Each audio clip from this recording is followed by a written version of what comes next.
No matter who you are or where you go, heading outside is always worth it. Welcome to Humans Outside, where we're using the Humans Outside 365 Challenge to build a life around spending time in nature while learning from fascinating outdoor-minded guests. I'm Amy Bouchatz. I've let curiosity be my guide as a journalist for 18 years. But life, including my husband's war injuries, had burnt us out. So we moved sight unseen to Alaska to see if a change of scenery and new focus on outdoors was just the shift we needed. Since September 2017, I've spent at least 20 consecutive minutes outside every single day, no matter what, to explore how nature can change my life. Ready to hear from experts and outdoor lovers who make heading into nature just a part of who they are while we work to do the same? Let's go! When I first started my daily outdoor habit, I knew that there was one type of outdoor activity I could always count on: going for a walk. At bare minimum, I thought I could put on whatever clothing the weather demanded, shorts, bundled up, rain gear, whatever, and either walk down the street or go for a walk on some trails behind our house that are owned by a nearby high school. If anything, I hesitated to rely on walking for my outdoor time because I thought it would be too much of the same day over day and limit me from seeing all the different ways heading outside could change my life, which of course was the point of the whole original experiment. One of the things I realized pretty quickly was that each walking experiment wasn't quite the same as the last one in the way I expected it would be. Taking a walk, as it turned out, was an adventure every time I did it in its own special way, whether I was expecting it to be or not. Today's guest, Annabel Streets, found walking to be so beneficial and varied that she wrote a book about it, giving readers 52 different ways to go for a walk and a detailed and compelling rundown of the benefits of each one. Her book, 52 Ways to Walk, is almost like a weekly devotional meets challenge for those who want to go outside for a stroll, and I have truly enjoyed reading it. Annabel is not just a walker, she's also the author of award-winning fiction and then other practical nonfiction titles, including the Age Well Project. Today, Annabel is going to, walk us through walking. Annabel, welcome to Humans Outside. Oh, thank you so much for having me, Amy. This is wonderful.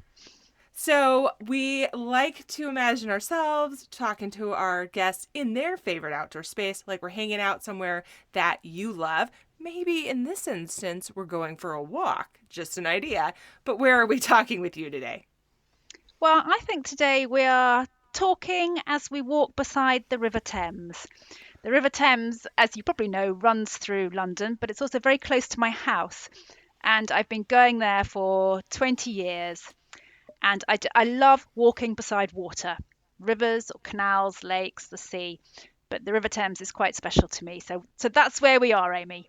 Awesome. I love it. I've never been here before, so I'm happy to join you here in this space for our walk and chat. So tell us, just as a very basic, how did you become someone who likes to go outside? Well, I grew up carless, so I have a bit of a head start because, possibly a head start. Possibly I should have been bored of walking by now. But my parents didn't drive, and we lived in a little tiny village, somewhere very remote. Probably, if you imagine a little village in Alaska, I was in that sort of place, but not so cold. And a lot of rain in Wales, so it was always raining.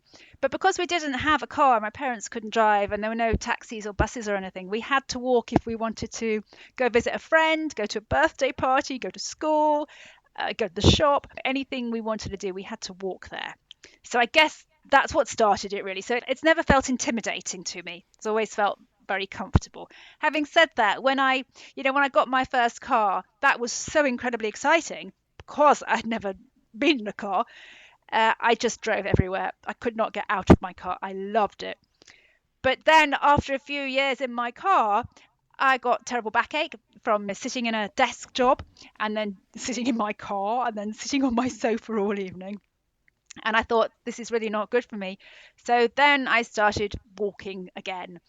And then I took it very seriously. And then I just sort of fell in love with it, really.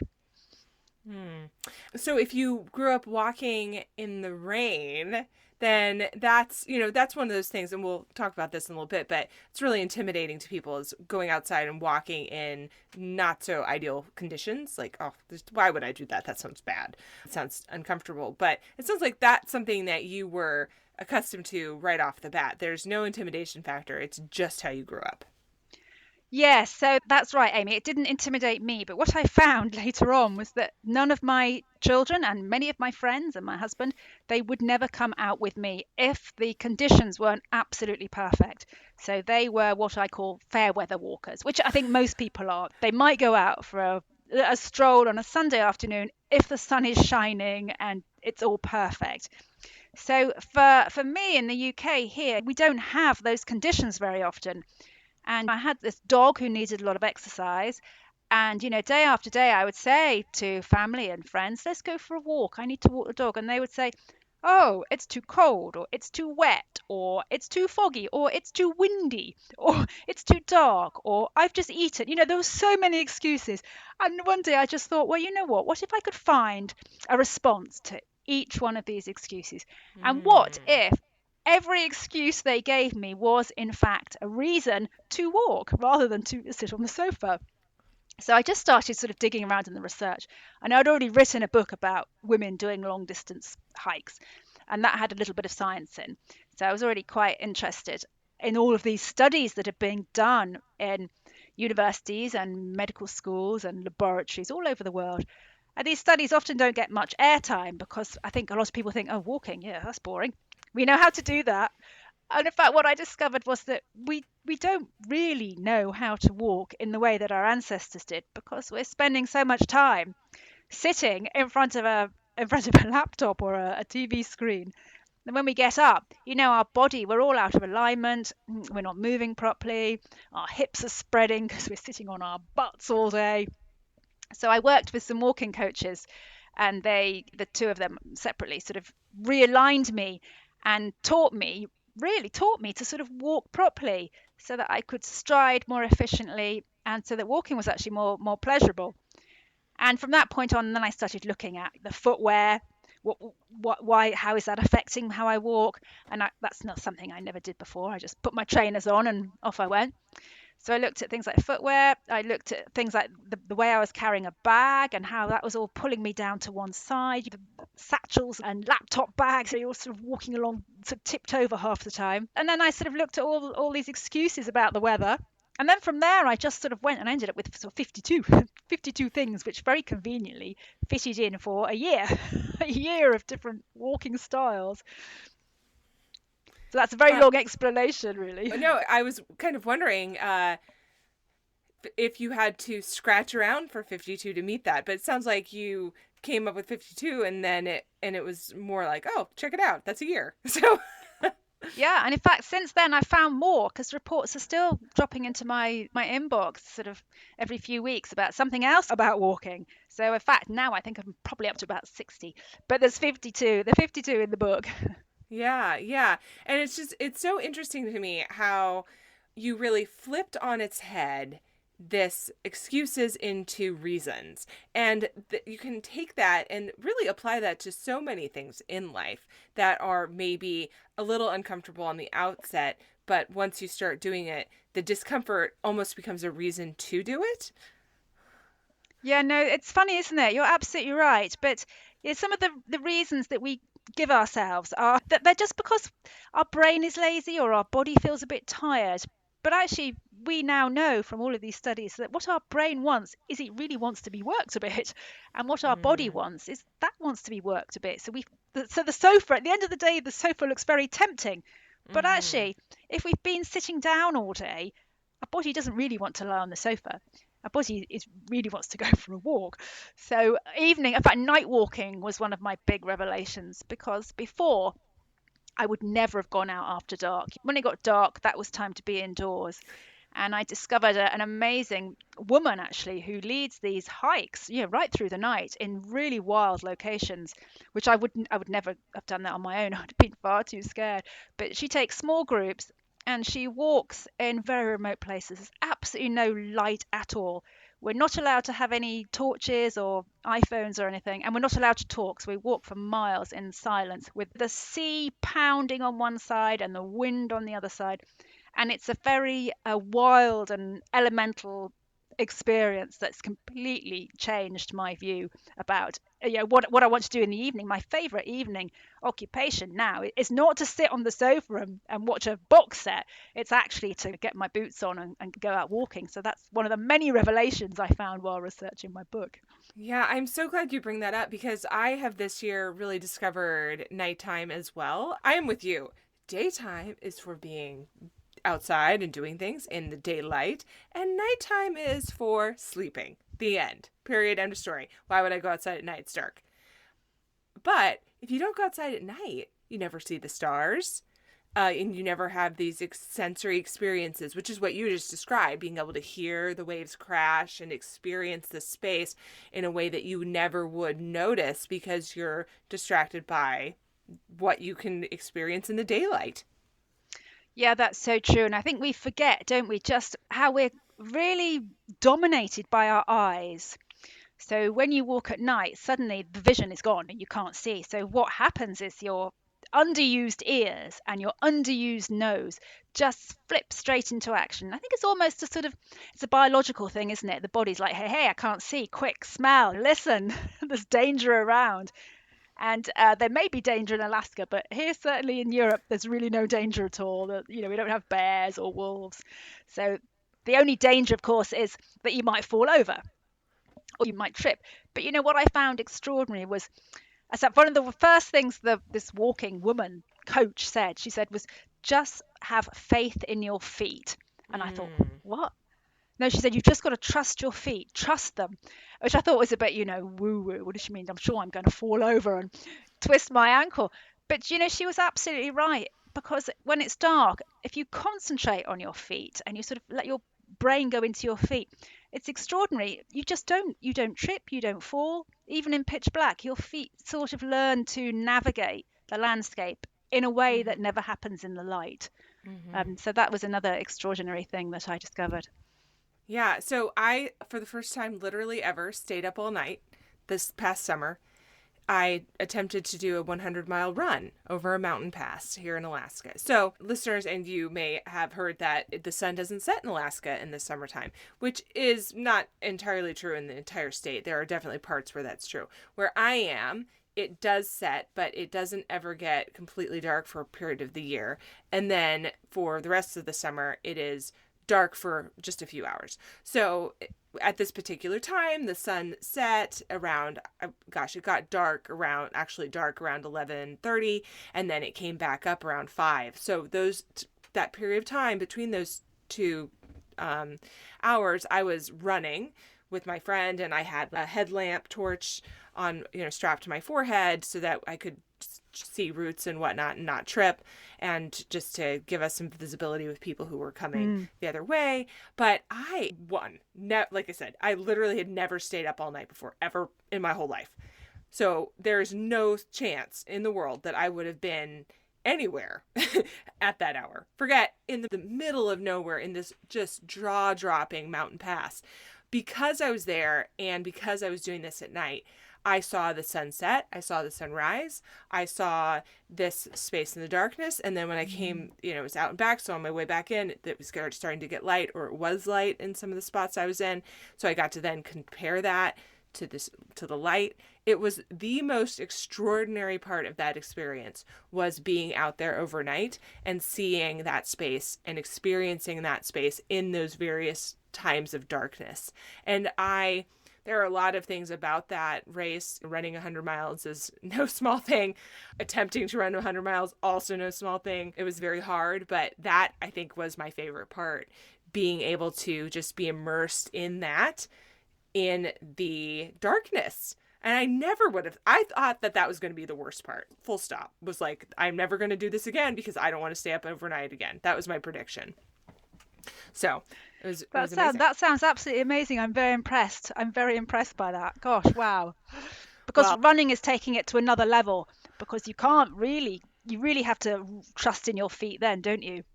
Yeah. And also, please don't think that I was running quickly. So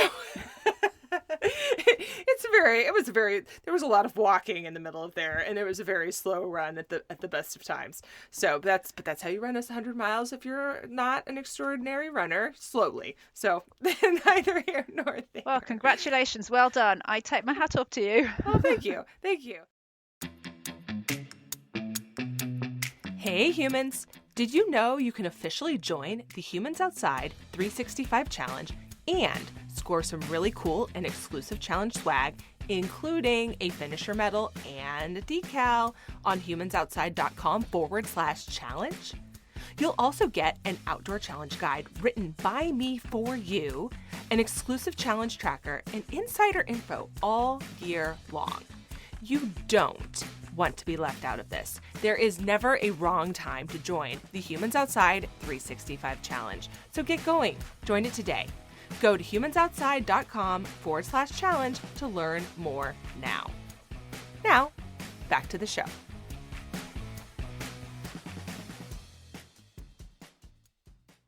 So we've talked about how you got to this point. We talked about some of the reasons we've gotten away from walking, both as a regular part of our day. You mentioned just the sitting at the desk. I'm sitting here making a podcast with you, acutely aware of the fact that I'm doing it since we're talking about walking. We sit in front of our TV. We sit in our car and our transportation. Not all the places we live are walkable.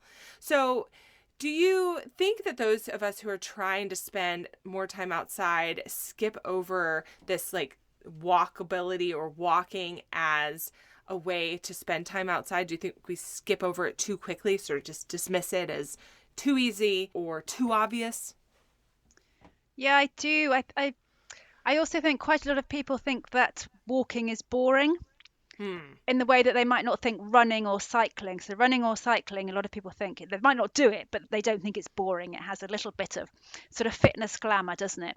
And there's something quite parochial about walking. It's almost as though because we all learned to do it when we were 2, we've been doing it for ages and we don't have to train, therefore it's dull.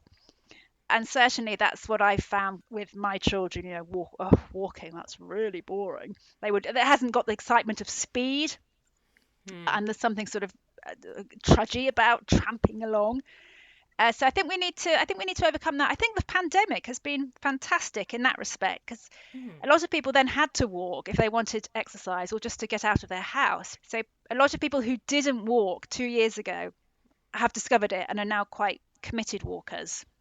So that's one of the upsides of the last 2 years.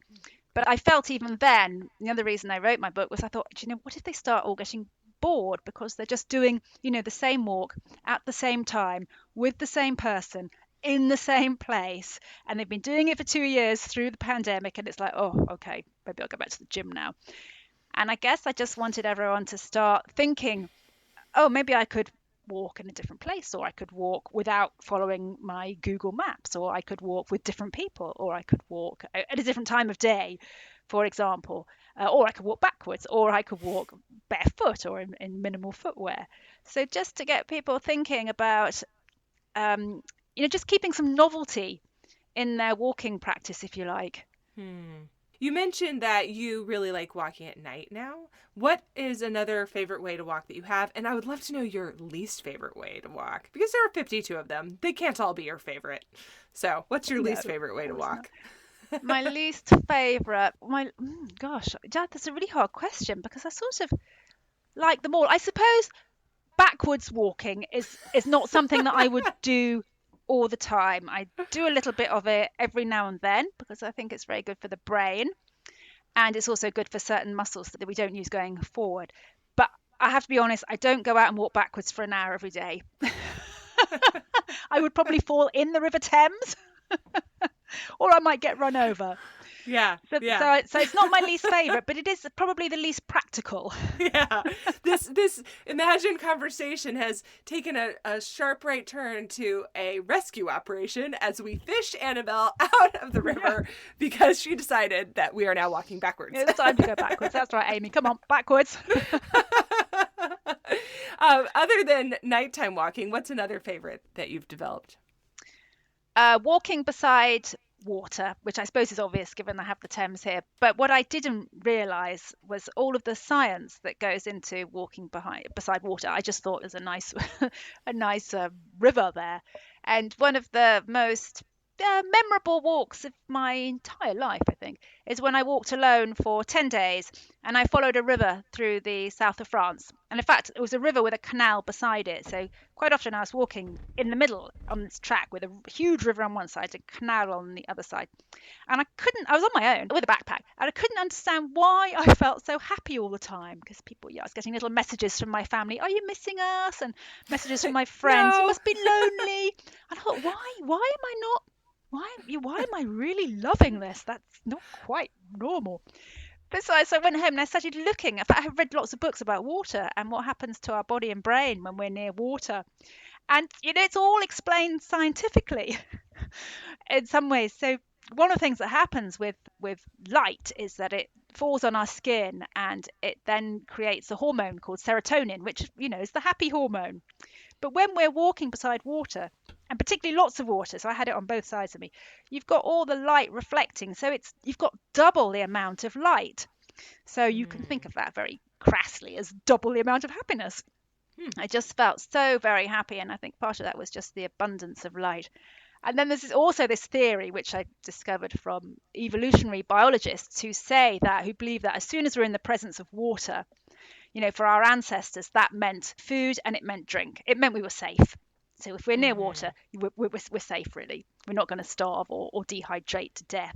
So there's something in our brain that relaxes when we're near water, particularly running water, like a river where you can drink from it, you can wash in it, you've got fish. Not that I was eating the fish or even drinking the water, but clearly my brain just felt deeply relaxed. So, Yeah. so I thought that was fascinating. Yeah, I think about walking along a beach and all of the sensory things that are going on there. Often you're barefoot, so you've got that feeling of your feet grounded in the sand and the sand on your toes. Often you're warm. When we think about walking on a beach, we might think about a tropical location. So now the sun is making you happy. Although, if you live in UK, you know that not all beaches are warm. Let's start there.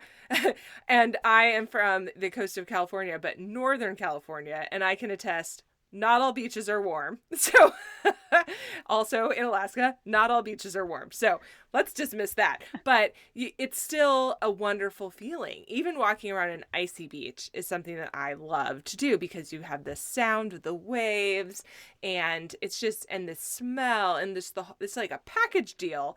And it's interesting because I never thought about that package as being specific to just being beside water. I thought about it as being, like I just said, the sand and the sun and the Mm. waves and like just this whole kit and caboodle. But now that I'm thinking about it, I guess walking along a river does make me feel that way as well. I think that's a really good point that you raised about the sound. And again, we take it for granted, don't we? The sound of water, moving water. So the canal didn't make much moving water in the sense that waves would, but the river, there was constant water as it sort of went rushing along. And so when I was researching later, what are the sounds? And loads of scientists have done all these amazing laboratory tests. Which sounds make us relax most deeply and thoroughly? And Mm. it is the sound of water, more so than music, more so than the voices of our loved ones. Water is when we really deeply relax. So you've got the Mm. sound, and of course, you've got an abundance of wildlife when you're by water. You've got your water birds and your seabirds, and you've got plant life. So there's also lots to keep our brain interested and engaged. I think it's sort of almost perfect, really. Yeah. So you mentioned earlier that you just sort of came up naturally by happenstance with 52 ways. So obviously it wasn't difficult to come up with 52 ways and that you have extras. I'm wondering, what are some secret additional ways to walk that aren't in your book? We did Uh, not talk about this in advance. So if you don't know off the top of your head, forgive me for asking. Oh, well, I'm just trying to think this. I've got some studies that I've just been looking at that have just come through in the last few days, and they are about how wind blows away. There was one that looked at COVID germs, and it was that you're just far less likely to catch any sort of germ if you're out on a windy day. So I just Mm. remember telling someone who was very worried, oh, I'm just not ready to go out. And I said, well, look, let's go out on a really windy day because there will be no germs. And she was thrilled because she didn't know that. She was feeling that she could never go out. So I Mm-hmm. think and again, that's something that scientists had sat and they'd sort of watched germs moving and looked at the speed of the wind. And the greater the speed, the more quickly all the germs just dissipated. So you've got Mm. wonderfully clean air. And the same goes for pollution. So if you're in a polluted area, which obviously you're not in Alaska, but in London it's very polluted. If you're worried about pollution, which we should all be really, you really want to go for a walk when it's either very windy or when it's been pouring with rain, because both of Mm-hmm. those two things, which a lot of people don't like walking in big gales and they don't like walking in pouring rain, but that is when the air is really clean. So Yeah. for urban walking, that's the way to go. Yeah, we get big wind here. We are the first day that I ever set foot in this place that I live was a windy day in June, and I, with fear and trepidation in my heart because I was not a fan of wind, went into the visitor center and asked the little person behind, there's like a little high school kid behind the counter, oh, it's windy outside. Does that happen often here? And he just sort of chirped back at me, oh, that's Palmer, which is our town. That's Palmer. The wind comes off the glacier. Like that was a encouraging statement. Oh, good. The wind comes off the glacier. Awesome. Sounds cold to me, but that means that it is often windy here, and that's just a fact of life. However, even though we don't have air pollution from vehicles and that kind of thing, when a lot of people are heating their home by wood stoves, that smoke just sort of settles in the winter. And then, of course, like anywhere else in the world right now, we do have a lot of wildfires. And even though they won't necessarily be near where I am, again, that smoke settles here in this valley. And so those windy days do clear that out. And I give all those as an example to say no matter where you are, wind is pushing something out of there. So we should be Yeah. grateful for it. Yeah. Well, it's so true. And if we didn't have wind, we would all die. So so wind is really essential. But the woman who really changed my mind about wind actually right at the beginning, but even before I got to the science, was Georgia O'Keeffe, who Mm. the artist, because she absolutely loved windy walks. And I just read her accounts and she would just write great long letters about, I love the wind, so wonderful. And I thought, I'm missing something. Why am I not loving the wind? And just knowing that she had loved it, and she walked like you in very windy places in Texas, got huge hot dry winds. And I so went out one day and I just thought, I'm going to imagine I'm Georgia O'Keeffe and see how this wind feels. And I started to think, actually, this wind's quite nice. It's so funny you say it because when I go out in the rain or wind, and I spend time outside every single day, so these things will happen. I feel like a Jane Austen character, just sort of meandering in the wilds, in the wind and the rain, catching her death of cold. No, no. No one dies from a trifling cold. These are the things you think about when you read way too much, way too many Jane Austen novels. But it's a little bit comforting though in a way because in those stories that's presented as being a taste of freedom. And Yes. when I think about being out there and walking, I want to think about it in the context of this is a form of freedom for me that I can and I have the ability to open my door and step outside, even for just 20 minutes, and go for a walk, no matter the weather. It is. It's the ultimate in freedom, really, isn't it? I don't think you ever I never feel freer than when I'm just outside walking. And in fact, the Mm. wilder the weather, the freer I feel, really, oddly. Yeah, no, that makes perfect sense. But what's so funny about some of the things that you've been pointing out is they seem to me like things we intuitively know. You were happier walking in those water spaces because you intuitively knew that this was a good place to be. And then there's science to back that up. We are happier when we hear the sound of waves and we feel better when that's happening because we intuitively know something and then there's science to back that up.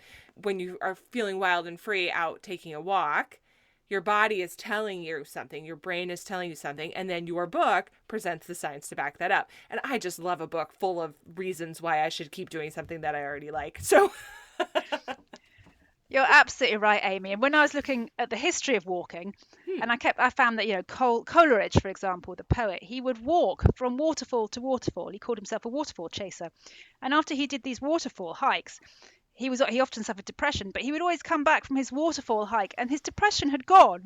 So he just knew that instinctively. But Hmm. now we have science. We have science saying, oh, that's because of the negative air ions.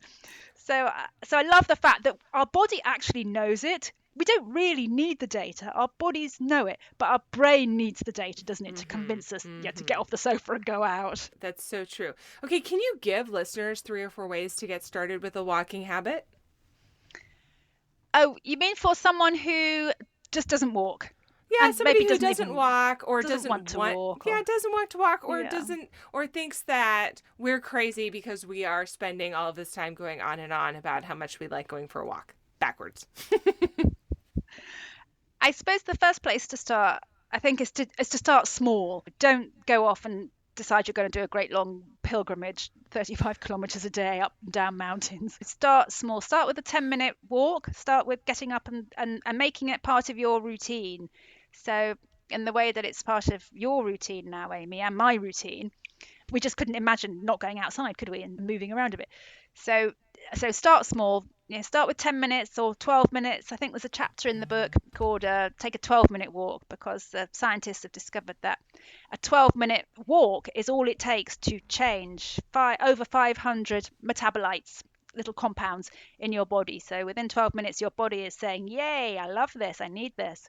So it doesn't have to be a long walk, it can be short.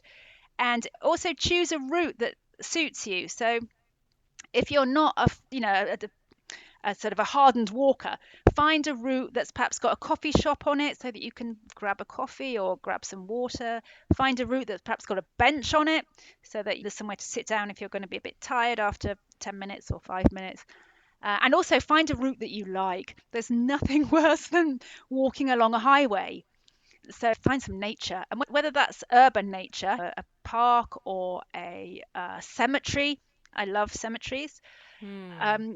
Just do that and find a walk that you can do from your door. I know that's sometimes easier said Hmm. than done, but to be able to walk out of your door is much more compelling than thinking, oh, I've got to go, I've got to get in the car, oh, I've got no petrol, I've got to go to the garage first, and then I've got to find somewhere to park. That's very easy. That's a very easy stage at which to fall, isn't it? And think, oh, I'll just stay inside. So find a short route from your door that includes something you like, whether that's a favourite little shop or a bench or a tree or a view, and factor that into your morning, and then try and do it every morning, and then just see where that Hmm. takes you. Yeah. Yeah. So, you and I were talking before we started recording, but inspired by reading your book and getting ready to talk to you today, I thought, you know what? I am not going to take a walk in the woods, which is what I usually do, because in my brain, I think, oh gosh, like if I'm going to go, I should go into the trees. Like that's going for a walk. And instead, I'm going to take a walk down my nasty ice cover street, see what's going on. So, the example would be one would be undoubtedly pleasant, one would be questionable. And what I found on my walk down just covered in ice and slop, and cars are going around me, and I'm having to navigate these humongous ice berms. It's just disaster from a ground perspective. What I found was a really beautiful sunset reflecting in the puddles on the street that I 100% would not have seen was I in the woods. And my neighbor drove by, we chatted for a second. He wouldn't have driven by me in the bushes in the woods. Wasn't going to happen, right? So there are two things right there that I saw and experienced because I chose to just literally open my door and head down my street instead of finding a destination to experience going for a walk, which is exactly what you're saying. Find an accessible area, but then also be open to experiencing that in a way that may not have been what you were expecting. Hmm. You're so right also about the importance of having those relationships, whether that's with your neighbors or with the people that are also walking. And if you drive somewhere, it's a lonely experience really being in a car. We forget how lonely it is. You're not really making contact with anyone, but when you step out of your door, most of us will pass someone, even if we're just waving to someone through a window. There is a little bit of human interaction. So you're spot on with that. And that's, of course, how we build our communities, isn't it? By walking and noticing that someone's left their door open, or waving to someone, or, collecting a stray cat, or whatever it is. Yeah, absolutely. So, Annabel, before we let you go today, can you tell us maybe one of your most favorite or most essential pieces of gear, something that you use or love or own for your walking experience that just really makes it the most pleasant it can be? Well, everyone will have their own climate that they have to contend with, and I have to contend with a lot of rain here. So for me, it is waterproof trousers, really, because we all have a coat, don't we? That's a bit waterproof, but generally, people set off and they might have an anorak, and I used to do this, but then they've still got their jeans on, and then you're wearing your jeans and they get drenched, and it's a really horrible experience. But if you have waterproof trousers in your backpack or in your pocket, you can just put them on. And also you can sit down in your waterproof trousers. You can sit on the edge of the riverbank, or you can sit on a wet bench, or you can sit on a cold sandy beach, and you still stay warm and dry inside. Yeah, I have to say, for those U.S. listeners, you'll Google or search for quote unquote rain pants is what they're called here. And although waterproof trousers sounds much more official. And I have to say, it is one of the best things I own. Like, they don't get used. I don't use them every single day. It doesn't rain that much here. But man, am I glad when I have them. They weren't very expensive, and they're going to last me the rest of my natural life. So just the one pair. And I'm really glad I own those. So thank you for bringing those up. Okay, final thing. If we were to, since we've been imagining ourselves hanging out with you, having a walk, if we were going to imagine ourselves with you in a outdoor time that you love, something that you just like to think back to, where are you and what are you doing? Would you mind describing that for us? Oh, I think I will be up in the mountains in the north of Greece. Am I allowed to be in Greece? You are allowed to be in Greece. We like Greece. Let's go there. It's up it's a very remote area, and I walked there last year, and it is on the border with Albania. So it's right up in that northern corner. No one really goes there.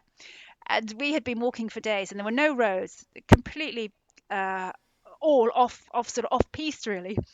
And lots and lots of golden eagles, amazing wildlife. And then we got to the top of this mountain, and lo and behold, there was a cafe there, and they were serving hot food, which they got all the food, and they sort of carted it up hundreds of mountains on the backs of donkeys. we just wow, we can have spaghetti bolognese at the top of this mountain, which is like 300 miles from anywhere. What a treat. And one thing about walking a lot is you get hungry and you're very into spaghetti at the end. I can testify that that's the case. You need spaghetti at the end, indeed. So, friends, I hope that you take a look at Annabel's book, 52 Ways to Walk, for some ways to walk. Maybe next time it will be walk and eat spaghetti. We'll get added to it. And Annabel, thank you so much for giving us your time and your expertise today to share about walking. We appreciate you. Oh, thank you so much for having me, Amy. It's been wonderful. Thank you. Thanks so much for listening to this week's episode of Humans Outside.